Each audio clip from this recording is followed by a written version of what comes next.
오늘 주실 하나님 말씀 경외함으로 받도록 하겠습니다. 이사야서 56장 1절 8절입니다. 한 절씩 교독하시고 마지막 절은 합독하겠습니다. 이사야서 56장 1절 8절입니다. 제가 가진 성경으로 구약 1036페이지에 있습니다.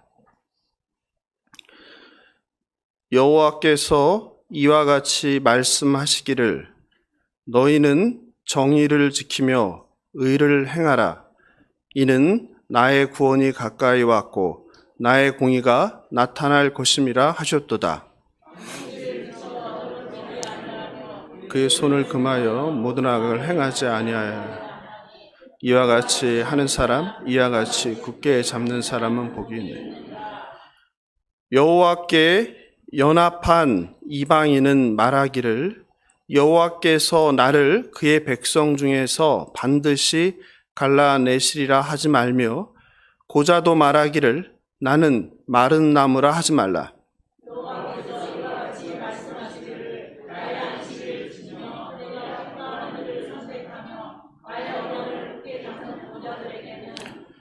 내가 내 집에서 내 성 안에서 아들이나 딸보다 나은 기념물과 이름을 그들에게 주며 영원한 이름을 주어 끊어지지 아니하게 할 것이며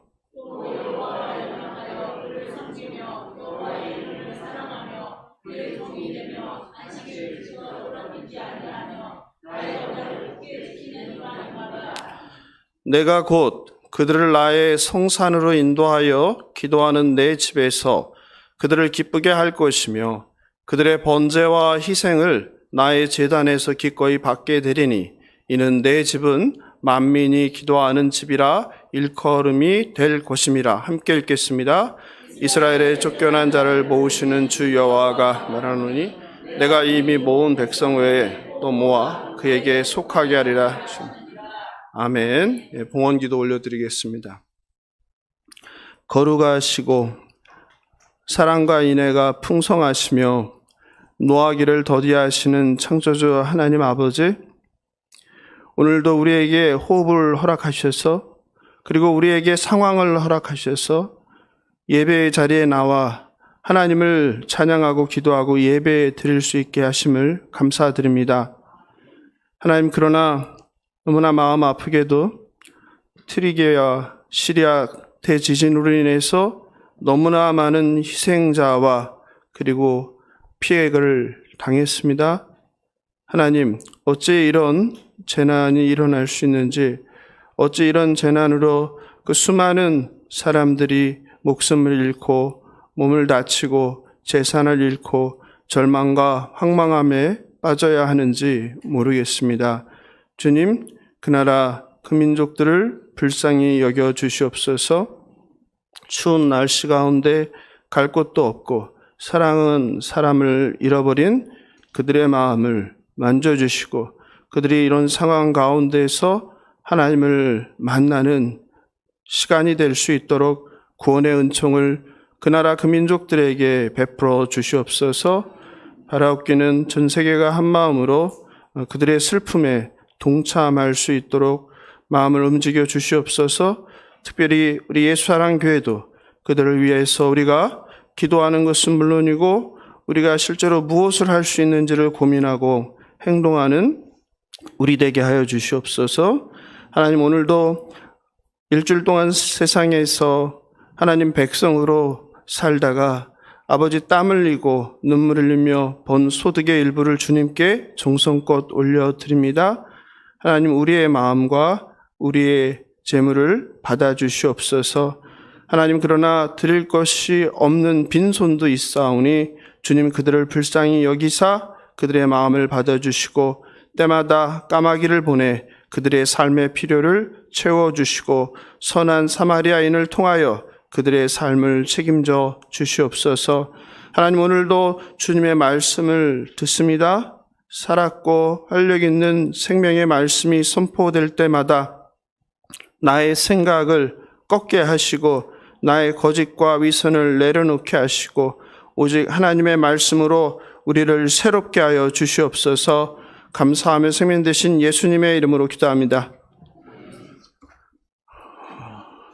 이사야서 강의 86번째 시간입니다. 56장은 이사야의 세 번째 부분의 시작입니다. 이사야서 세 번째 시기에 대해서 학자들마다 바벨론 포로 기환 직후부터 에스라, 느헤미야 시대인 5세기, 심지어 어떤 학자는 주전 3세기에 대한 예언이라는 다양한 주장들이 엇갈립니다. 이사야 40장부터 시작한 제2 이사야가 우리 금요일날 금요 집회를 통해서 55장에서 끝났습니다. 너희는 여호와를 찾으라, 만날 만한 때 그를 부르라 하죠. 39장까지는 이사야는 하나님의 심판을 말합니다. 이스라엘의 우상 숭배와 교만함, 그리고 정의와 공의가 사라진 그들의 악한 삶에 대한 심판이었죠. 40에서 55장까지 제2이사야의 주제는 그럼에도 불구하고 이스라엘을 회복시키는 하나님의 은총을 다룹니다. 그러면서 제2이사야는 하나님이 베푸실 그 은혜와 구원의 약속을 신뢰하며 바벨론을 떠나 예루살렘으로 돌아오라고 촉구하고 있습니다. 반면에 오늘 우리가 읽은 56장은 제3이사야가 이제 시작되는데 본문을 보니까 안식일 규정이 나와요. 그죠? 안식일 규정. 그리고 다시 정의와 공의를 지키라, 행하라, 이런 이야기가 나와요. 이것을 통해서 볼 때 지금 시대적으로 또 제1 청중 독자가 바벨론에 있는 포로가 아니라 예루살렘에 귀환한 백성들이라는 것을 우리가 짐작할 수 있겠죠. 오늘 본문은 내 집은 만민이 기도하는 집으로 여러분에게 익숙해져 있는 본문입니다. 복음서에 보면 마태, 마가, 누가가 바로 이 이사야 56장 7절을 인용하여서 예수님의 성전 정화 사건을 설명하고 있습니다. 마가복음 11장 17절을 같이 한번 보겠습니다. 시작. 이에 가르쳐 이르시되 기록된 바 내 집은 만민이 기도하는 집이라 칭함을 받으리라고 하지 아니하였느냐. 너희는 강도의 소굴을 만들었도다 하시매. 마태복음 21장 13절, 누가복음 19장 46절도 동일하게 인용했습니다. 복음서에서 예수님께서는 만민이 기도하는 성전을 강도의 소굴로 만든 것에 대해서 심판하시며 성전을 정화하시죠. 그렇다면 성도 여러분, 만민이 기도하는 집이라는 것은 무엇을 의미하나요? 내 집은 만민이 기도하는 집이다. 무엇을 의미합니까? 학자들은 만민이 기도하는 집 또는 만민을 위하여 기도하는 집 이렇게 다르게 해석하기도 하는데 무슨 뜻이죠? 지금까지 많이 들었잖아요. 마태복음 할 때 들으셨을 거고, 누가복음 할 때 들으셨을 거고, 마가복음 할 때 들으셨을 거고, 또 이사야서 했을 때 들으셨을 거 아니에요, 그죠? 최소한 교회를 오래 다녔으면 4번 이상은 들어보셨을 거란 말이에요, 그죠? 예. 대부분의 설교자들의 설교는 교회는 뭐 하는 곳이라는 거예요? 기도하는 집이라는 거죠. 그러니 식어버린, 잃어버린 기도의 습관, 기도의 열심을 회복해야 한다, 이렇게 말씀을 전하죠. 그러면서 다시 기도의 열심을 냅시다. 새벽 기도, 수요 기도, 금요 철야에 나오시기 바랍니다. 그리고 더 뜨겁게, 더 많이 열심히 기도해야 합니다. 기도의 양과 그리고 질을 늘려야 합니다. 라면서 이제 해결책을 제시하는데 이 본문을 많이 설교합니다. 혹은 강도의 소굴에 방점을 찍는 경우가 있죠. 오늘날 교회와 그리고 성도들이 또 성직자들이 목회자들이 타락했다는 것이죠. 세속화되었다는 것이죠. 그러므로 교회의 본질 회복을 해야 한다는 쪽으로 설교합니다. 오늘날 교회의 세속화와 목회자의 타락이, 성도의 타락이 성도들의 기도의 부족, 기도의 실종과 관련이 있다라고 연결을 짓습니다. 그리고 교회에서 장사하는 것을 책망합니다. 예수님께서 성전에서 환전하는 사람, 그리고 장사하는 사람들을 책망하면서 상을 뒤엎었기 때문입니다. 그리고 교회는 기도를 위한 곳이니 돈 거래나 장사와 같은 세속적인 일을 하면 안 된다라고 설교합니다. 그러므로 해결책은 교회가 식당, 카페, 서점, 학원 등과 같은 비즈니스, 돈 거래를 하며 영리를 추구해서는 안 된다고 합니다. 심지어 돈 거래를 금하기 때문에 가난한 이웃이나 선교를 위한 바자회도 하면 안 된다고 말하는 교회와 목사도 있습니다. 여러분은 어떻게 생각하십니까? 신약 성경의 저자인 마태나 마가가 인용한 이사야 56장 7절, 오늘 우리가 읽은 본문은 어떤 의미일까요? 다시 한번 읽어보겠습니다. 7절입니다. 시작. 내가 곧 그들을 나의 성산으로 인도하여 기도하는 내 집에서 그들을 기쁘게 할 것이며 그들의 번제와 희생을 나의 제단에서 기꺼이 받게 되리니 이는 내 집은 만민이 기도하는 집이라 일컬음이 될 것입니다. 우리가 읽은 이사야 56장 7절에 내 집은 만민이 기도하는 집, 무슨 의미인가요? 다시 한번. 지금까지 우리가 들은 설교처럼 이해한 것처럼 요즘 기도가 적으니, 기도를 잃었으니 다시 기도의 분량을 늘리고 기도의 열정을 뜨겁게 회복하라는 의미입니까? 아니면 예루살렘 성전이 장사치들로 타락했으니 교회에서 장사하며 돈 거래하지 말라는 뜻입니까? 성도님들 생각에는 어떤 의미로 말씀을 하시는 것 같아요? 복음서와 그리고 이사야서 오늘 본문이. 항상 제가 말씀드리지만 성경을 한 절만 떼어놓고 읽으면 안 된다고 말씀드리죠. 그죠? 전후 맥락을 통해서 파악하자. 4절부터 한번 볼까요? 여호와께서 이와 같이 말씀하시기를 나의 안식일을 지키며 내가 기뻐하는 일을 선택하며 나의 언약을 굳게 잡는 고자들에게는 내 집에서 아들, 딸들보다 더 좋은 기념물과 영원한 이름을 준다. 이런 약속이에요. 그죠? 그리고 6절에 보면 여호와와 연합한 이방인이 안식일을 잘 지키고 언약을 지키면 그들을 하나님의 성산, 기도하는 하나님의 집으로 인도하겠다는 말씀이에요. 그리고 뒷부분을 볼까요? 7절의 뒷부분. 8절에 보면 하나님께서 이미 모은 백성 외에 추가로 하나님의 백성을 모은다는 약속이 있어요. 그러므로 결국 내 집은 만민이 기도하는 집이라, 기도하는 곳이라 라는 것은 뭐에 대한 이야기가 아니에요? 네? 기도에 관한 이야기가 아니죠. 그럼 뭐에 대한 이야기예요? 하나님의 구원에 관한 이야기죠. 그렇죠? 한번 보세요. 한번 여러분이 직접. 네. 기도가 여러분이 적어서 문제가 생겼으니까 이제부터 기도 다시 열심히 해라, 기도를 회복하라는 뜻이 아니에요. 그런데 우리는 보통 그렇게 설교되어지고 그런 설교를 듣고 그렇게 알고 있죠.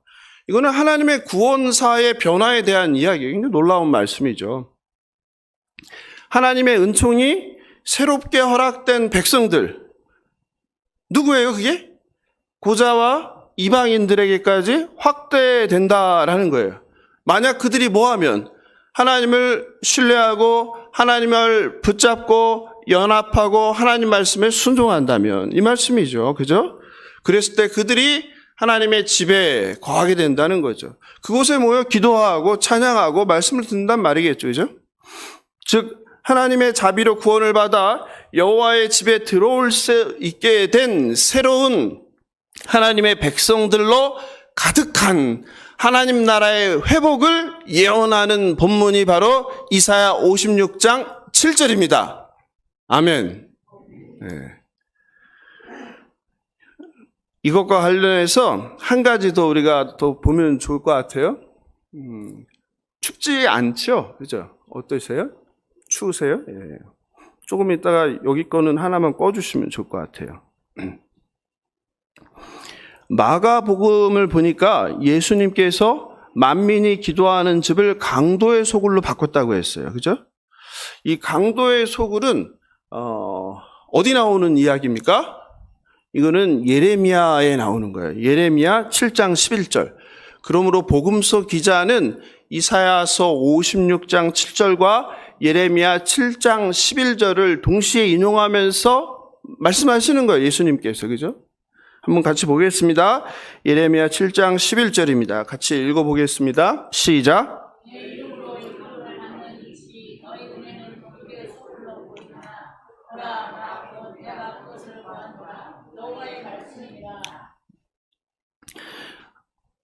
여기서 강도의 소굴의 의미도 우리가 그냥 본문에서 한 절만 보지 말고 전후 맥락을 통해서 어떤 의미인지 좀 더 같이 살펴보겠습니다. 하나님께서 성전에 들어오는 유다 사람들에게 하신 말씀이에요. 하나님께서 자기 백성에게 원하는 것이 다른 것이 아니라 예배라고 얘기하잖아요. 정의와 공의라고 해요. 그러니까 이사야 선지자가 말하는 하나님 백성의 삶과 예레미야 선지자가 원하는 하나님 백성의 삶이 동일한 거예요. 그냥 예배당에 맨날 모여서 찬양하고 기도하고 말씀 이런 거 좋아하는 게 아니에요. 예? 오히려 어디예요? 보냄받은 세상에서 여러분의 일상, 여러분의 가정에서, 직장에서, 사회에서, 동네에서 하나님의 백성으로 바르게 살라는 거예요. 이게 하나님이 원하는 거예요. 예? 5절을 같이 한번 읽어볼까요? 너희가 만일 길과 행위를 참으로 바르게 하여 이웃들 사이에 정의를 행하며, 그죠? 그리고 공의와 정의의 삶이 구체적으로 무엇인지 말해요. 이게 굉장히 추상적일 수 있어요. 공의와 정의 이게 무엇이냐. 근데 성경은요, 이렇게 추상적이거나 그러지 않아요. 정확하게 이야기합니다. 그게 어디 나옵니까? 6절과 7절을 같이 한번 읽어볼까요? 자막 있나요? 네, 같이 읽어보겠습니다. 시작. 압제하지 아니하며 무죄한 자의 피를 이곳에서 흘리지 아니하며 다른 신들 뒤를 따라 화를 자초하지 아니하며 내가 너희를 이곳에 살게 하리니 곧 너희 조상에게 영원 무궁토록 준 땅이니라. 즉 공의와 정의의 삶이라는 것은 어떤 추상적인 게 아니라 분명하게 이야기죠. 이방인, 고아, 과부 항상 같이 다니는 거죠. 그죠? 나그네, 고아, 과부는 그죠? 즉 약한 자들을 괴롭히지 않는 거예요. 그리고 죄가 없는 자를 누명을 씌우는 거 아니에요. 이런 게 정직하고 거룩한 삶이에요. 그러니까 하나님의 공의와 정의로 살아간다는 거, 그것은 바로 이런 의미예요. 이런 의미. 구체적이에요. 그러니까 구약 성서는요, 뜬구름 잡는 이야기하지 않아요. 우리의 백성, 하나님의 백성의 일상에 아주 하나하나 찍어서 말합니다. 우리의 삶이에요, 삶. 그게 거룩한 삶이라는 거예요. 그것이 공의와 정의의 삶이라는 거예요. 그렇게 했을 때 너희들에게 무엇을 준다? 하나님께 약속한 기업을 준다는 거예요. 기업. 그게 뭐예요? 땅이잖아요, 땅. 그게 영원한 땅이라는 거죠. 그 땅이 끊어지지 아니하리라 약속하시는 거예요. 이게 무슨 의미입니까? 진짜 여러분 땅 좋아하니까 땅을 준다는 거예요? 그게 아니에요. 구원이죠, 구원. 구원이죠. 물론 창세기에서는 이스라엘 백성들에게 순종하는 자들에게 복을 주셔서 땅을 기업으로 주셨죠. 왜냐하면 하나님 나라가 확장돼야 되니까, 그죠?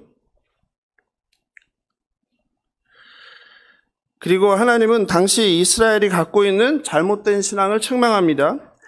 그들은 어떤 생각에 빠져 있었어요? 하나님의 공의와 정의는 없는 삶, 자기 멋대로의 삶을 사는 거예요. 고아 과부를 선대하지 않는 거예요. 억울한 자를 생기게 하는 거예요. 손에 피가 가득했다고 이사야 선지자는 말하잖아요. 그러니 세상에서 자기 하고 싶은 대로 나쁜 짓을 하면서 살면서 그리고 성전에 와서 제사를 드리는 거예요. 그러면서 나는 구원받은 하나님의 백성이다. 이렇게 착각하는 거예요. 그게 4절이죠. 4절을 같이 한번 읽어볼까요? 4절 되게 중요하고 유명한 본문이죠. 시작. 너희는 이것이 여호와의 성전이라 여호와의 성전이라 여호와의 성전이라 하는 거짓말을 믿지 말라. 너희는 이곳에서 구원을 받았다, 구원을 받았다, 구원을 받았다. 착각하지 마라. 이 말이에요. 오늘날로 말하면. 그리고 10절에서 아예 한 번 더 이야기하시죠. 10절 같이 읽어볼까요? 시작. 내 이름으로 일컬음을 받는 이 집에 들어와서 내 앞에 서서 말하기를 우리가 구원을 얻었나이다 하느냐. 이는 이 모든 가증한 일을 행하려 함이로다. 이해하시죠? 세상에서 6일 동안 죄 짓고 와서 일주일에 한 번 예배당에 와서 그것도 뭐 1시간 반, 1시간 반도 길다고 하잖아요, 지금은. 일주일에 한 번 예배 드리는데, 한 번 말씀 드리는데 50분 설교도 이제 길다고 하잖아요. 그래서 40분으로 된 게 한 몇 년 됐어요. 요즘은 35분이 됐어요. 요새는 또 무슨 얘기예요? 30분 얘기 나와요. 이제 좀 지나면 뭐도 길다고 하겠어요? 30분도 길다고 하겠죠. 매일 새벽 기도 나오고 매일 말씀 읽는 분들이면 상관없지만 일주일에 한 번 말씀을 듣는데 그 50분, 1시간 설교도 길다고 하는 게 지금의 시대죠. 얼마나 안타까운 거예요. 그런데 그거 하면서 나는 구원받았다. 나는 죄사함 받았다. 한다는 거예요. 그래서 뭐라고 하는 거예요? 예? 그건 거짓말이다. 그건 가증한 일이다. 말씀하시는 거예요.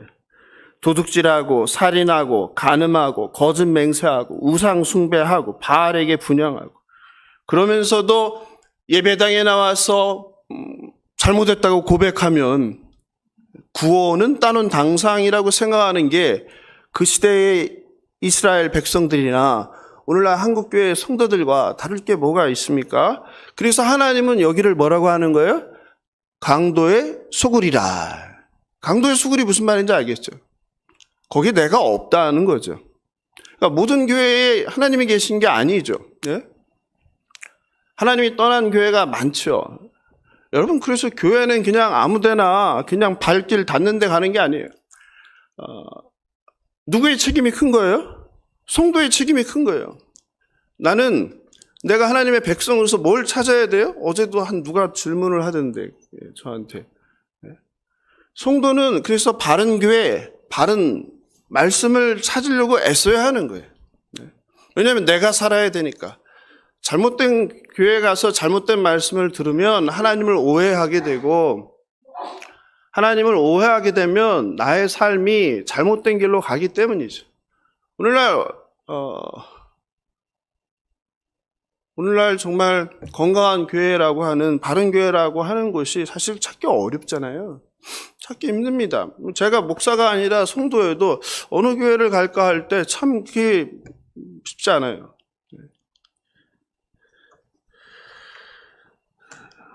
수십 년 신앙생활을 하셨잖아요. 많은 분들이. 수백 번, 수천 번 예배를 드리고 말씀을 드렸잖아요. 그런데 삶의 변화가 없어요. 그럼 이건 진짜입니까? 가짜입니까? 예? 여러분이 직접 말씀해 보세요. 여러분 생각하기에는 어떤 것 같아요? 네? 일주일 내내 세상에서 죄를 짓다가 잠깐 와서 회개도 아니죠. 죄를 고백한다고 그랬죠. 참된 회개는 제가 말씀드렸죠. 죄를 고백하는 게 아니다. 뭐다? 죄를 하나님께 고백하고 그리고 그 죄악된 삶을 중단하고 새로운 삶으로 발걸음을 내딛고 혹시 나의 죄로 인해서 피해본 사람이 있으면 당사자에게 잘못을 구하고 거기에 대해 보상하는 것, 이 전체가 참된 회개라는 것이지. 근데 한국교회는 그냥 주일날 와서 그냥 잠깐 그냥 하나님 지난주에 이번 주에 이런 죄 알고도 지은 죄 모르고도 지은 죄 다 용서해. 자기도 모르는 죄를 어떻게 그냥 말이죠 말. 그걸 회개로 잘못 알고 있는 거예요. 잘못 가르친 거죠. 그럼 회개가 아니라 그냥 잘못을 이야기하는 거죠. 여러분 같으면 맨날 그 소리 하는데 맨날 용서하시겠어요? 어떠세요? 물론 하나님은 자비하시고 사랑이시지만 여러분이 부모라면 자녀를 어떻게 그렇게 용서하시겠어요? 또 똑같은 짓 하고 잘못했다고 그러고 또 똑같은 짓 하고 잘못했다고 그러고. 그는 잘못을 깨달은 게 아니잖아요. 참된 회개라고 할 수 없죠. 그죠? 바라옵기는 하나님께서 예레미야 선지자를 통해서 주시는 경고를 남 얘기 듣듯 남 일 보듯 하지 마시고 나에게 주시는 말씀으로 받으십시오. 성도는요, 예배 시간에 말씀 들을 때, 이거 누가 들으면 좋은 말씀인데 생각하면 틀린 거예요. 다 누구의 말씀으로 받아야 돼요? 나의 주시는 말씀으로 받아야 그게 사는 거예요. 그래야 그 영혼이 성숙하고 변화될 수 있는 거예요.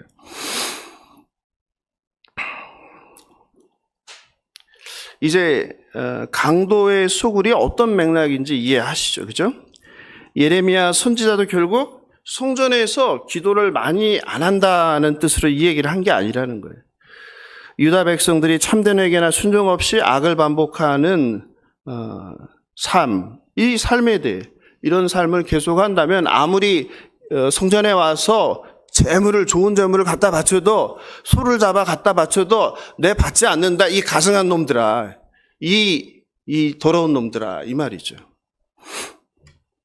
그런데 2000년 전 예루살렘 성전에서 이 일이 또 벌어진 거예요.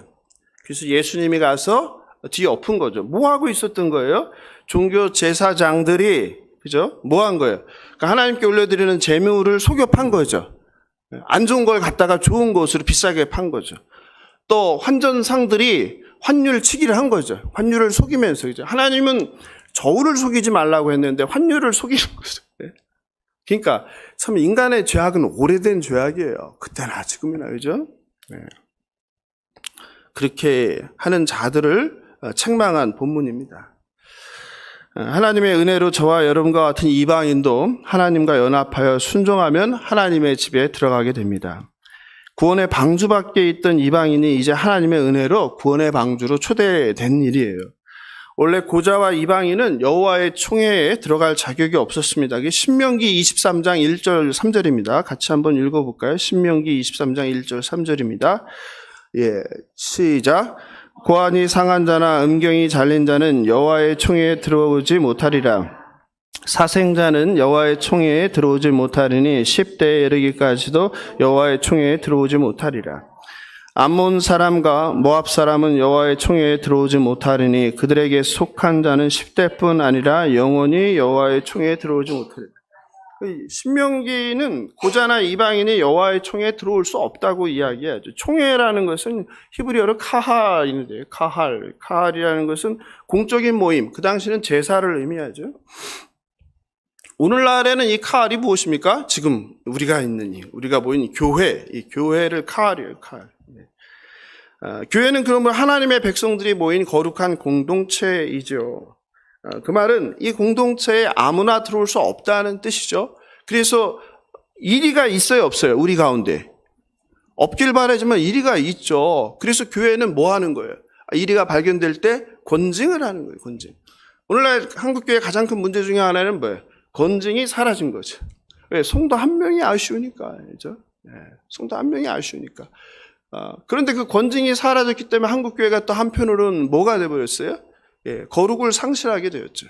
거룩을 상실하게 되었죠. 또 어떤 사악한 목사는 권징을 어떤 수단으로 이용해요? 자신의 자리를, 자신의 권위를 지키기 위한 사악한 목적으로 쓰기도 하죠.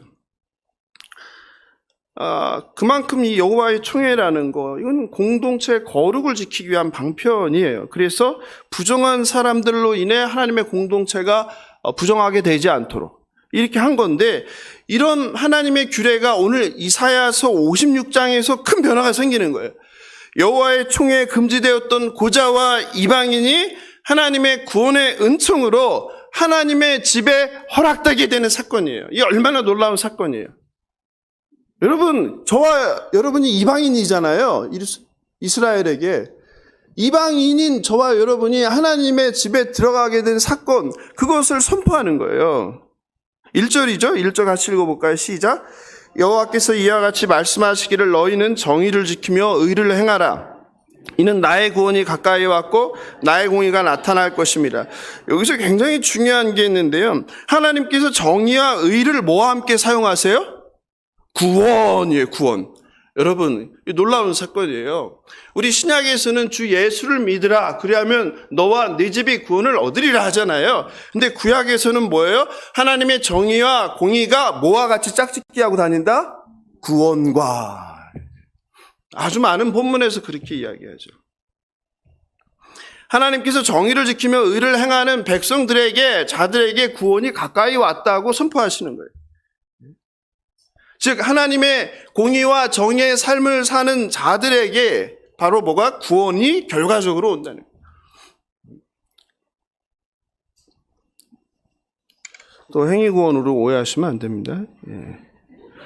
이방인일지라도 하나님의 공의를 행하는 자에게 뭐가 구원이 확장된다는 것을 그날이 온다는 것을 이사야 선지자를 통해서 선포하시는 하나님의 은혜의 말씀입니다. 2절에서 안식일을 지켜 더럽히지 아니하며 그의 손을 금하며 모든 악을 행하지 아니하여야 하나니, 보세요. 구원과 또 뭐가 와요? 하나님의 공의와 정의죠. 하나님의 공의와 정의가 뭐예요? 안식일을 지켜 더럽히지 않는다. 하나님 말씀에 순종하는 거죠. 그의 손을 금하여 악한 일을 하지 않는다. 악한 일을 하지 않는 거예요. 이와 같은 사람에게 뭐가 임한다? 복이 임한다. 이 복은 어떤 복이에요? 영혼의 구원이죠. 영혼의 구원이죠. 네? 그리고 여호와께 연합하여 여호와의 언약을 붙잡는 이방인이 바로 이 복을 받게 되는 거예요. 고자가 이 복을 받게 되는 거예요. 하나님의 구원의 은총이 허락된 백성들의 집이란 뜻이에요. 내 집은 만민이 기도하는 집이라는 것은 바로 뭐예요? 장차 미래에 하나님의 그 구원의 은총을 입을 백성들이 모여 있는 곳, 하나님 나라, 그거를 의미하는 거죠. 기도 많이 하라 이런 뜻이 아니라요. 이해되시죠? 즉 측량할 수 없는 하나님의 사랑을 의미합니다. 복음의 역설입니다. 그러니까 우리가 하나님은 변하지 않는 하나님이라고 하는데요. 그러니까 하나님은 변하지 않으신데요. 뭐에 대해서만은 변해요? 자녀들에 대해서만은 변하는 것 같아요. 어떻게? 너무 융통성이 많으신 분이에요. 원래 신명기에서 안 된다고 했잖아요. 근데 변하시잖아요. 예? 저는 그 성경을 읽으면서 그런 생각이 늘 들어요. 우리 하나님은 참 융통성이 많다. 그런데 안타깝게도 근본주의자들은 하나님의 그 융통성을 없애버리는 자들이에요. 문자적으로 해석하면서. 성경 읽으면서 그거 못 느끼셨어요? 참 우리 하나님은 융통성이 많다. 시대가 바뀌고 문화가 바뀔 때 하나님은 옛날의 방식을 지금 고수하세요? 아니면 바꾸세요? 우리 좋으라고 어떻게 하세요? 바꾸시죠. 아니 안 바꾸시면 지금 뭐 해야 돼요? 저는 이 시간에 여러분이 끌고 온 제물을 갖다가 여기서 제사를 드리고 향을 피우고 피를 뿌리고 해야 되잖아요. 어저께 우리 이집트 청소년들이랑 갔더니 이집트에서 그걸 하고 있더라고요. 누가 제가 뭐 하고 있어요? 미라를 만드는데 어떻게 해요? 그 심장을 꺼내고 뭐 간을 꺼내고 이거는 안 버리고 또 다른 그 통에다가 따로 보관하더라고요. 네? 미라 만들 때 그렇게 만들더라고요. 네. 그러니까 그 일을 누가 하는 거예요? 제사장이 하는 거잖아요. 네? 그럼 이 무슨 냄새가 진동하겠어요? 그 피비린내가 진동하겠죠, 그죠? 네. 근데 그거 지금 안 하잖아요. 네? 안 하잖아요. 그럼 하나님이 바뀌신 거예요? 안 바뀌신 거예요? 하나님은 안 바뀌셨는데 누가 좋으라고? 우리가 좀 이렇게 좋으라고, 편하라고. 네? 하나님의 그 긍휼하심이 안 바뀐 거죠. 자비하심이. 그죠? 얼마나 그 감사해야 되는 일입니까? 네. 하나님은 그런 분이시다. 우리를 위해서는 그렇게 융통성을 발휘해 주시는, 배려해 주시는 그런 하나님이시다. 이것이 측량할 수 없는 하나님의 사랑입니다. 복음의 역설이라고 하죠. 원래 선택받았던 내인이 외인이 되고, 그리고 원래 구원의 방주에 밖에 있었던 저와 여러분과 같은 외인이 어디에? 내인이 되는 이 놀라운 사건이죠. 하나님의 선민으로 복의 통로로 부름받았던 이스라엘이 열방의 빛으로의 사명을 감당하지 않고 뭐가 됐습니까? 배타적, 배제와 혐오, 차별하는 배타적 민족주의에 빠진 결과이죠. 그래서 외인이 되었죠. 반대로 여호와의 총회에 들어갈 수 없었던 저와 여러분 외인이 이제는 하나님의 백성이 된 것입니다. 이것은 또한 저와 여러분을 이방의 빛으로 부르신 목적이기도 합니다. 이사야서에서 우리가 꼭 암송해야 될 구절이 몇 가지 있죠. 그죠? 2장 22절, 5장 7절, 그리고 이사야 49장 6절이죠. 이사야 49장 6절을 한번 하반절만 읽어볼까요? 시작. 예, 하반절만인데. 내가 또부터 읽으면 되겠어요? 두 번째 줄 끝에서 시작. 내가 또 너를 이방의 빛으로 삼아 땅끝까지 이르게 하리라. 이게 하나님의 백성에게 준 사명이에요. 예외 없이 전도자, 목사만 하는 일이 아니고 모든 하나님의 백성에게. 하나님께서 자격 없는 이방인인 저와 여러분에게 구원의 은총을 베풀어 주셨습니다. 백성된 저와 여러분이 이제 이방의 빛으로 죽어가는 영혼들에게 그리스도의 사랑을 전해 구하라고 명하십니다. 세상의 성공과 쾌락을 위해 사는 사망의 음침한 골짜기에서 죽어가는 인생들, 그리스도인들 중에는 이런 분이 계시면 안 되겠죠. 자신이 여전히 인생의 주인되어 자아실현이라는 것을 삶의 궁극적인 목적이며 의미로 착각하며 사는 인생들, 여전히 천년만년 이 땅에서 살 것처럼 돈을 위해 명예, 권력, 인기를 위해 살아가는 인생들, 이런 인생들에게 저와 여러분을 불러 뭐 하는 거예요? 그리스도의 사랑을 전하라는 것이죠. 하나님은 사랑이시죠. 하나님은 자비와 긍휼이시죠. 이처럼 저와 여러분이 믿는 하나님, 예수님, 그리고 기독교는 배제와 혐오, 차별의 종교가 아니라 사랑의 종교입니다. 바라옵기는 하나님의 사랑, 그리스도의 사랑을 세상에 믿지 않는 사람들에게 전하는 저와 여러분 되길 주님의 이름으로 축원합니다. 사랑하는 성도 여러분, 이방인과 고자는 이스라엘이 배척하고 혐오한 사람들이었어요. 그러나 하나님은 그들에게 자비를 베푸사 구원의 은총을 베풀어 주셨습니다. 진리의 절대성만을 주장하며 진리를 모르는 사람들을 무시하고 배척하며 배제하는 것은 올바른 그리스도인들의 자세가 아닙니다. 지난 2000년 교회사는 그리스도의 사랑을 목숨 걸고 전한 사랑의 역사였습니다. 그러나 안타깝게도 다른 한편으로 하나님에 대한 오해, 성경에 대한 오해로 진리의 절대성만을 주장하며 나와 다른 가치, 다른 세계관을 가진 사람들을 배제와 혐오하며 칼을 진리의 사수라는 이름으로 휘두르며 폭력과 살인을 행했던 부끄러운 흑역사였습니다.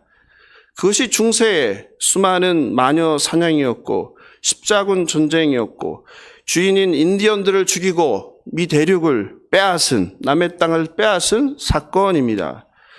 그리고 그런 배제와 혐오와 차별은 진리의 사수라는 이름으로 이 시대, 이 땅을 포함해 세계 곳곳에서 진행되고 있습니다. 안타깝게도 오늘 설교 제목이 뭡니까? 만민이 기도하는 집이 아니라 죽음에 돌을 던지는 사람들이. 죽은 사람에게까지 돌을 던지는 잔인한 기독교인들이 의외로 많습니다. 사랑으로 생명을 살리는 것이 기독교인이 해야 될 일인데 생명을 도리어 죽이는 그런 잔인한 일을 진리라는 이름으로 아무렇지 않게 행하는 그리스도인들이 너무 많은 게 현실이에요. 얼마 전 50대의 젊은 목사가 갑자기 세상을 떠났습니다. 사회적 약자들을 위한 그분의 남다른 희생과 헌신을 한 목사이기 때문에, 그런데 갑작스럽게 젊은 날에 죽어서 너무나 많은 사람들이 충격과 슬픔에 빠졌습니다. 저는 그분과 개인적 친분은 없습니다, 전혀. 다만 이제 워낙 해마다 교계에서 이단이니 아니니 시비가 많았던 분이라 알고 있습니다. 그 목사님은 사회적 약자들, 그중에서도 특별히 성소수자를 돌보며 그들의 인권을 옹호했던 목사였습니다. 또 환경 파괴가 일어나는 현장에 동참하고 버려진 유기견들을 돌보는 생명 존중을 위한 사역을 많이 했습니다. 성소수자의 인권을 옹호하는 여러 가지가 신학적 문제가 되면서 교단마다 이단 시비로 어려움도 많이 겪었습니다. 그럼에도 불구하고 그분의 약자를 향한 진실한 헌신적이고 희생적인 사랑을 아는 분들은 그분을 존경하고 그 사역을 간접적으로 지지했습니다. 문제는요, 목사라는 직분을 떠나서 한 인간의 죽음 앞에 애도가 아닌 저주가 폭발했습니다.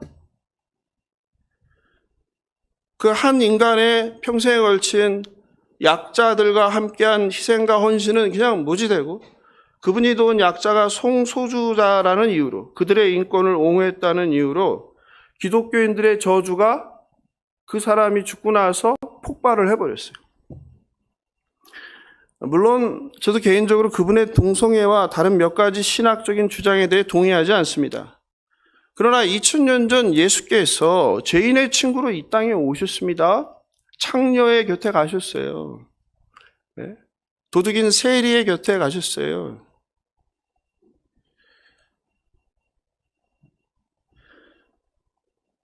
이유를 불문하고 힘없는 자들, 아무도 돌보지 않고 차별받는 자들과 함께했다는 자체만으로 평가를 받아야 한다고 생각합니다. 감히 저와 같은 사람은 상상할 수 없는 희생과 사랑의 수고였습니다.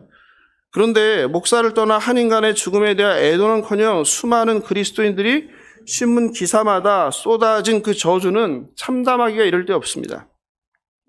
상황이 얼마나 심각한지 유족들과 그 소속된 교회가 언론사에 요청했어요. 기사 댓글 창을 닫아달라고. 댓글 중에 몇 개만 제가 소개하겠습니다. 너무 심한 거는 못하겠고 그냥 좀 그래도 그냥 하나님의 심판이다.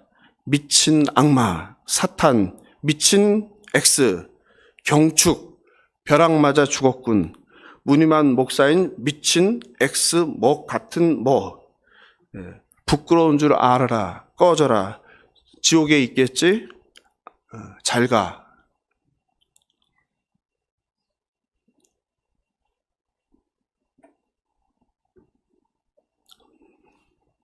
사랑하는 성도 여러분, 여러분 어떻게 생각하시나요? 그냥 사회에서 나쁜 일을 저지른 범죄자가 죽었는데 여러분이 그 기사마다 쫓아다니면서 하나님의 심판을 받았다, 지옥에나 가라 이렇게 댓글을 남기시겠습니까? 그렇지 않으실 거예요. 그러기에는 삶이 바쁘거든요. 그런데 유독 이것과 관련해서는 그 모든 기사마다 댓글창을 다니면서 그 바쁘신 분들이, 그리스도인들이 그렇게 저주의 댓글을 달았어요. 어쩌다 오늘 한국교회 신앙인들이 이렇게 죽은 사람에게까지 저주와 욕설을 퍼붓는 무서운 사람들이 되었습니까? 저를 포함한 모든 인간의 삶에는 빛과 어둠이 있습니다. 한 인간의 죽음 앞에서 또 슬픔을 당한 유족을 생각해서라도 그런 욕설을 내뱉는 것은 바른 그리스도인의 바른 모습이라고 할 수 없습니다. 반면에요, 사회의 불의와 하나님의 공의와 정의가 땅에 떨어지고 악인들이 이 땅에서 부귀영화를 누리는 현장에 대해서는 너무나 침묵합니다. 침묵을 미덕으로 생각합니다. 그러면 모든 일에 대해서 침묵하셔야 되는데 유독 차별과 혐오에 대해서만 그렇게 침묵하지 않고 핏대를 올리는 것은 뭔가 일관성이 없는 그리스도인의 모습은 아닐까요? 인간이 짓는 수많은 악한 죄들이 많은데 그 중에 동성애만은 용서받을 수 없는 죄라고 생각하는 거 아니에요? 한국교회는 오랫동안 세 가지 단어에 대해서 뒤틀려 버렸습니다. 반공, 반이슬람, 반동성애. 이 늪에 빠져서 호적거리고 있습니다. 세 단어 중 하나만 나오면 성경을 관통하는 하나님의 사랑, 예수님의 용서, 십자가의 사랑이 정지됩니다. 좀 더 알아보고 생각하려고 하지 않고 무조건 반대합니다. 그러나 예수님께서는 원수를 사랑하라, 용서하라, 죄 없는 자가 먼저 돌로 치라고 말씀하셨습니다. 여기에 예외가 될 수 있는 자는 아무도 없습니다. 나도 죄인이라고 고백하면서 이 세 단어 앞에서만은 멈추고 정죄하고 비수를 날립니다. 아프리카 동남아 정글의 미전도 정적을 향한 심지어 식인종을 위해서도 복음 들고 생명 걸고 나서는 성도들이 오직 그 세 집단에 대해서만은 배제와 혐오하고 아예 생각을 닫아버립니다. 그 세 단어가 씌워놓은 이 한국교회의 높은 울타리는 너무 견고해서 감히 누구도 뛰어넘을 수 없습니다. 예외 없이 기독교인들로부터 집단적인 칼과 화살이 날아 우리의 목을 겨눕니다. 그래서 목사들도 침묵하는 겁니다. 더 나쁜 것은 사악한 교회 지도자들이나 사건 목사나 정치인들이 이런 한국 교회의 분위기를 너무나 잘 알기 때문에 자신들의 정치적 목적이나 자신의 사사로운 이익이나 자신의 세를 불리기 위해서 이 세 단어를 이용한다는 사실이에요. 우리는 하나님 앞에, 거룩한 하나님의 말씀 앞에 냉철하게 우리가 진리라는 이름으로 죽음 앞에 또 유족들에게 돌을 던지는 것이 나는 아닌가 돌아볼 필요가 있습니다. 제가요, 오래전인데 그 속초를 갈 때였던 것 같아요. 저희 아들이 그런 얘기를 하더라고요.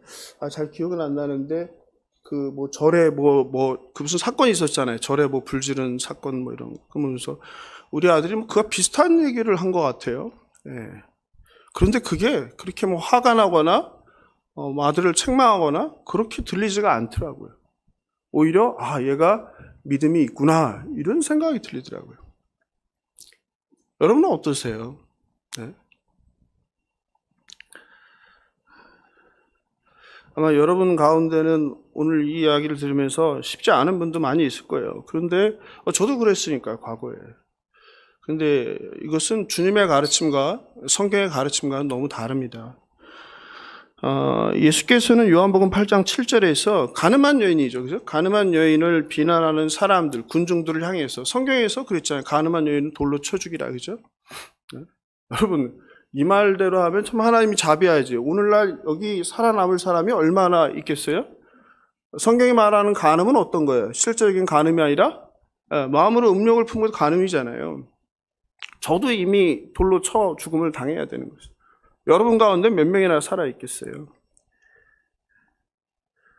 기독교는요, 배타와 배제와 차별과 혐오의 종교가 아닙니다. 기독교는 하나님 사랑, 예수님의 사랑을 전하는 것입니다. 제가 이렇게 사역을 하면서 느끼는 건요, 진리가 중요한데요.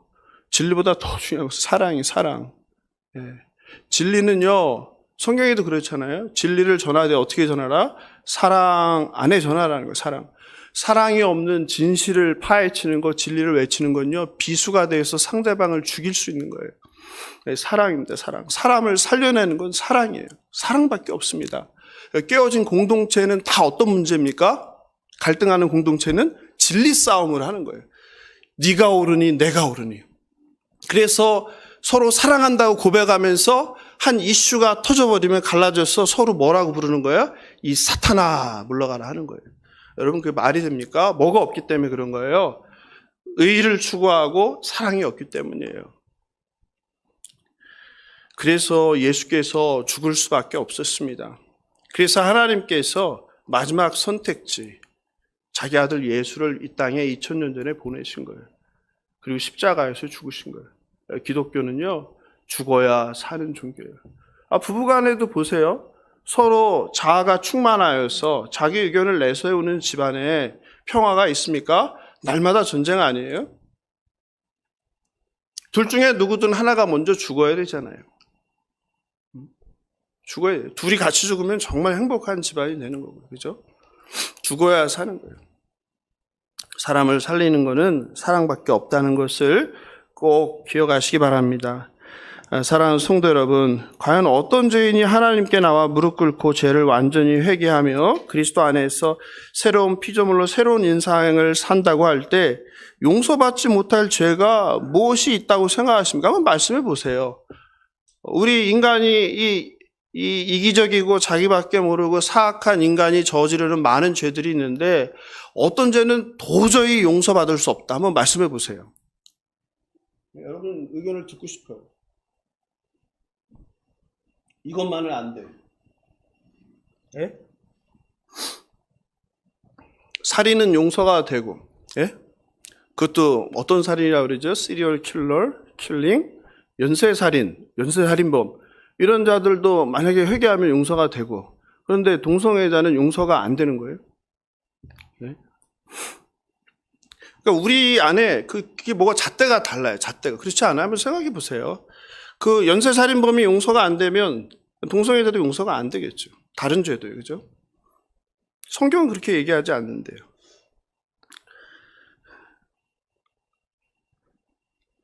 또 이런 경우도 많은 것 같아요. 자신은 살인을 해도, 자신은 폭력을 하고, 자신은 간음을 하고, 자신은 사기를 치고, 온갖 머릿속으로 음란한 생각을 다 하고, 남을 미워하고, 시기하고, 거짓말을 밥 먹듯이 하며 사는데 하나님께서 나는 용서해 줄 거라고 생각을 해요. 구원이 자신에게만 되게 관대해요. 그런데 내가 좀 미워하고 싫어하는 사람은 아무리 회개해도 용서하지 않고 지옥에 보낼 거라고 판단해요. 만약 그렇다면 하나님의 사랑과 공의에 대한 내로남불이죠. 오해죠. 천국에 가면 3번 놀랄 거라는 이야기 많이 들어보셨죠? 예? 예. 무디 목사님, 세계적인 전도자 무디 목사님의 설교집 하늘나라에 나오는 글입니다. 첫째는 천국에 절대 올 수 없을 것이라고 생각한 사람들이 너무 많아서 놀란다. 둘째는 당연히 와 있어야 할 것이라고 생각한 사람들이 보이지 않아서 놀란다.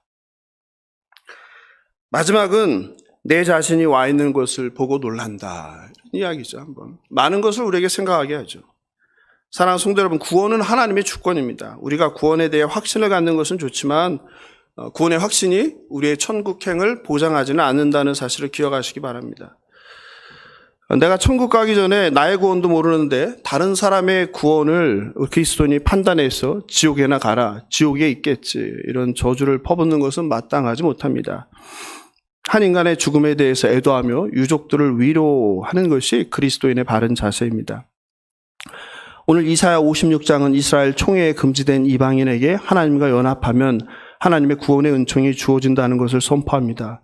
구원의 조건이 신체, 외모, 학력, 재산, 인종, 성별, 나이, 이런 것과는 상관이 없습니다.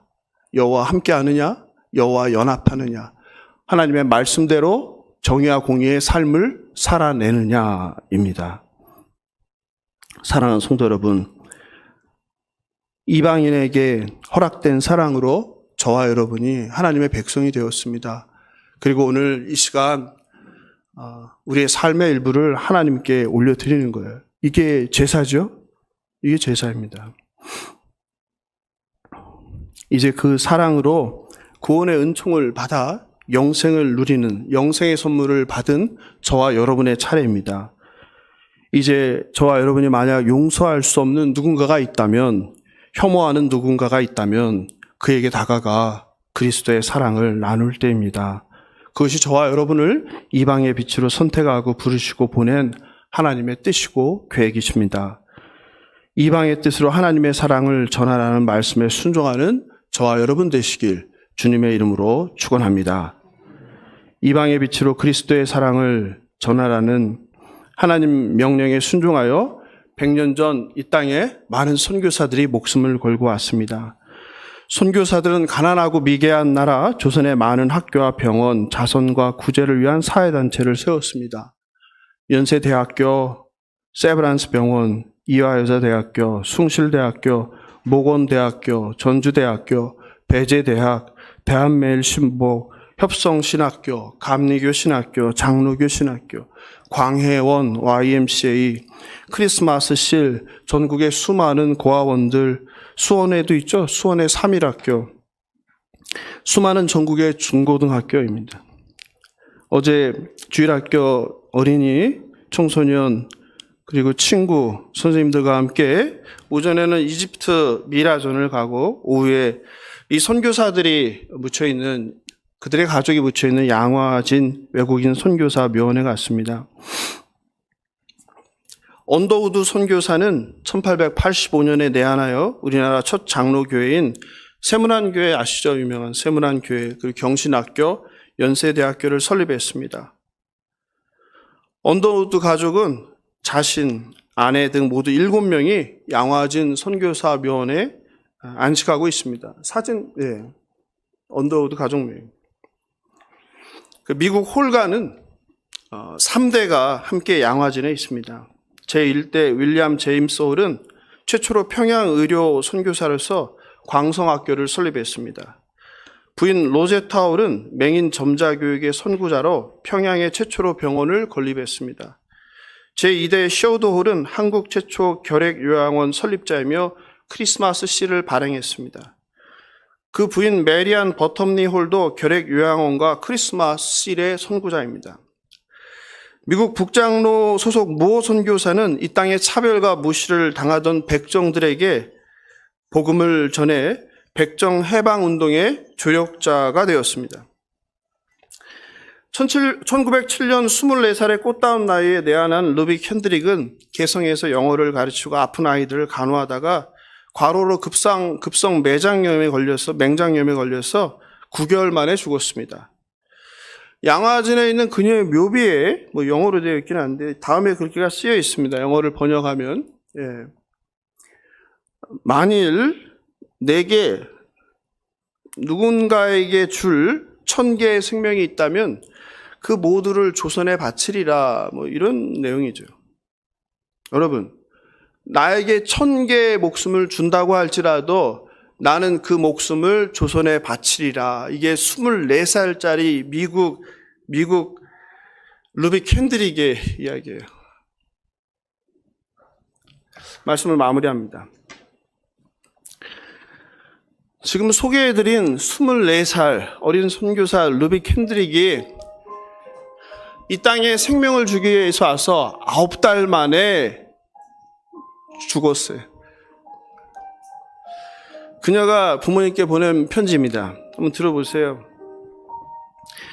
사랑하는 아버지, 어머니, 이곳 조선 땅에 오기 전 집들에 심었던 꽃들이 활짝 피어났다는 소식을 들었을 때 하루 종일 집 생각만 했습니다.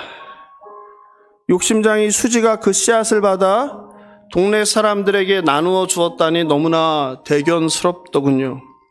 아마 내년 봄이 되면 온통 우리 동네는 내가 심은 노란 꽃으로 덮여 있겠군요. 아버지, 어머니, 이곳 조선 땅은 참으로 아름다운 곳입니다. 모두들 하나님을 닮은 사람들 같습니다. 선한 마음과 복음에 대한 열정으로 보아 아마 몇십 년 지나면 이곳은 예수님의 사랑이 넘치는 곳이 될 것 같습니다. 저는 복음을 듣기 위해 20km를 맨발로 걸어오는 어린 아이들을 보았을 때 그들 안에 있는 하나님의 사랑 때문에 오히려 위로를 받곤 합니다. 그러나 한편에서는 탄압이 점점 심해지고 있습니다. 그저께는 예수님을 영접한 지 일주일도 안 되는 서너 명이 끌려가 순교했습니다. 토마스 선교사와 제임스 선교사도 순교했습니다. 선교 본부에서는 철수하라는 지시가 왔습니다. 그러나 대부분의 선교사들은 그들이 전도한 조선인들과 아직도 숨어서 예배를 드립니다. 그들은 모두 순교를 할 작정인가 봅니다. 오늘 밤은 유난히도 고향으로 돌아가고 싶습니다. 외국인을 죽이고 기독교를 증오한다는 소문 때문에 부두에서 저를 끝까지 말리셨던 어머니의 얼굴이 자꾸 제 눈에 어른거립니다. 어머니, 아버지, 어쩌면 이 편지가 마지막이 될 수도 있습니다. 제가 이곳에 오기 전 뒷뜰에 심었던 한 알의 씨앗으로 내년이면 온 동네가 꽃으로 가득하겠죠. 그리고 또 다른 씨앗을 만들어내겠죠. 그런데 저는 이곳 조선에서 작은 씨앗이 되기로 결심했습니다. 제가 씨앗이 되어 이 땅에 묻히게 되었을 때 아마 하나님의 시간이 되면 조선 땅에는 많은 꽃들이 피고 그들도 여러 나라에서 씨앗이 될 것입니다. 저는 이 땅에 제 심장을 묻겠습니다. 바로 이것은 조선을 향하는 저의 열정이 아니라 조선을 향한 하나님의 사랑이라는 것을 알게 되었습니다. 아버지, 어머니 사랑합니다. 사랑하는 성도 여러분, 한국에 온 지 9개월 만에 죽어 양화진에 묻힌 루비 켄드릭 선교사의 말처럼 그녀가 자신의 인생을 세상의 성공이 아니라 이방의 빛이 되기로 결단한 것은 조선을 향한 그녀의 열정이 아니라 사실은 조선을 향한 하나님의 열정이고 사랑이었습니다. 오늘 이사야 선지자를 통해서 하나님께서 저와 여러분에게 말씀하십니다. 내가 너를 사랑한다. 내가 너를 지명하여 불렀다. 너는 내 아들이고 내 딸이다. 너를 만민이 기도하는 내 집으로 초대한다. 너도 이제 나에게 받은 이 사랑을 세상에 전하라. 우리는 저나 여러분이 예외 없이 세상의 성공이 아니라, 자신의 꿈이 아니라 하나님의 꿈을 이루기 위한 세상의 빛으로, 이방의 빛으로 부름받은 하나님의 백성입니다. 누군가를 차별하고 혐오하고 배제하는 것이 아니라 하나님의 사랑, 그리스도의 사랑을 우리의 삶을 통하여, 우리의 입술과 우리의 헌신을 통하여 전하도록 부름받은 존재입니다. 하늘의 밀알이 땅에 떨어져 열매를 맺기 위해선 썩어야 하는 것처럼 우리가 죽어야 타자를 살릴 수 있습니다. 내가 죽어야 우리 가정이 살고, 내가 죽어야 직장이 살고, 내가 죽어야 사회가 살고, 내가 죽어야 이 교회가 살아나는 것입니다. 주님이 그것을 위해서 죽으신 것입니다. 저와 여러분이 예배당에서 함께 모여 하나님을 찬양하는 것이 다름 아닌 100년 전 이 땅에 죽기를 결심하고 이방인의 빛이 되기 위해 목숨을 바친 선교사들의 그 피 위에 맺은 열매임을 꼭 기억하시기 바랍니다. 사랑하는 성도 여러분, 지금까지 무엇을 위해 사셨습니까? 지금 이 순간 여러분에게 가장 중요한 가치는 무엇입니까? 여러분이 그 어떤 것과도 바꿀 수 없는 최우선순위는 과연 무엇입니까? 돈, 아파트, 땅, 성공, 명예, 권력, 건강, 가족, 행복. 오늘 예배가 끝나고 세상에 나가면 무엇을 위해서 사시렵니까? 그리고 내일은, 다음 달은, 내년은 도대체 언제쯤이면 이제 내 욕심 내려놓고, 나를 죽이고, 내 꿈 내려놓고 하나님의 꿈을 묻고 하나님의 뜻을 물으며 하나님을 위한 삶을 사시겠습니까? 24살의 어린 여성이 조선을 위해서 목숨을 던졌는데요.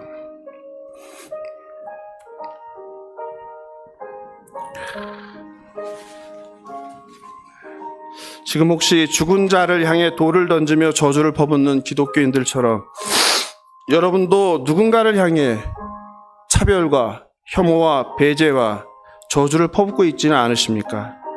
만약 그렇다면 하나님의 사랑을 오해한 것입니다. 그리스도의 사랑을 오해한 것입니다. 100년 전 이 땅에 온 선교사들은 특별한 분들이 아니었습니다. 그들은 그저 저와 여러분과 같이 하나님을 사랑하고 하나님 말씀을 듣고 깨닫고 순종한 사람들입니다. 하나님께서 무엇을 기뻐하시고 무엇을 위해서 어떻게 살아야 하는지를 깨닫고 순종한 사람들입니다. 그리고 그들이 뿌린 피와 눈물과 땀의 열매를 우리는 거저 지금 누리고 있는 것입니다. 증오의 눈물이 아니라 사랑의 눈물을 뿌리시길 바랍니다. 차별하고 배제하지 말고 용납하고 용서하고 품으시기 바랍니다. 세상의 명예, 권력, 인기, 물질을 쫓아 사는 인생이 아니라 하나님의 뜻이 이 땅 가운데 이루어지길, 하나님 찾으시는 한 영혼을 구하여 제자 삼는 일에 나서는 저와 여러분 되길 바랍니다. 더 늦기 전에 사랑의 땀을 흘리며 사랑의 말을 하고 사랑의 씨앗만 뿌려 이방의 빛으로 구원을 전파하는 저와 여러분 되시길 주님의 이름으로 축원합니다. 오늘 말씀 생각하면서 찬송가 323장 함께 부르겠습니다.